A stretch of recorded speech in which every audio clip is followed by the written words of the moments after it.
In today's video, I'm going to teach you how to connect Cursor to GitHub and trigger agents from pull requests and issues. First, start by signing into your account on the Cursor website. Make sure you're using the same account you plan to integrate with GitHub, especially if you work across multiple profiles. Once you're in, head to your settings or your dashboard and look for the integrations section. This is where Cursor centralizes all its external connections, so it's the right place to manage GitHub access. Inside integrations, find the GitHub option and click Connect. This begins a secure handoff to GitHub so the two services can talk to each other.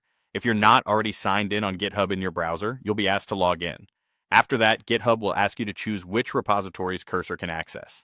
You can grant access to all repositories, which is convenient for organizations and power users, or you can limit the connection to selected repositories if you prefer tighter control. If you're unsure, choosing specific repositories is a safe, incremental way to get started and expand later. Before you finish, take a moment to carefully review the permissions being requested. You'll likely see read and write access to code, pull requests, and issues. Read access allows Cursor to understand the context of your repository, while write access enables it to help with tasks like opening or updating pull requests. Make sure these match your team's policies and your comfort level.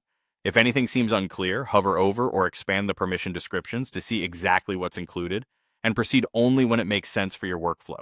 Once you authorize the installation, you're connected. From here, you can use Cursor's cloud agents directly inside GitHub.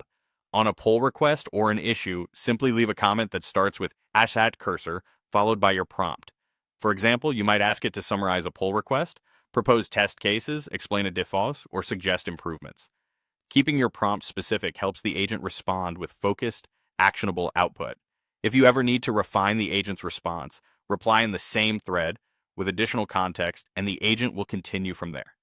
That's all you need to get Cursor and GitHub working together. Sign into Cursor, go to Integrations, connect GitHub, authorize with the right repositories and permissions, and then call the agent with @cursor directly in your pull requests or issues. With this setup, you can keep your review and collaboration workflow inside GitHub while letting Cursor handle the heavy lifting.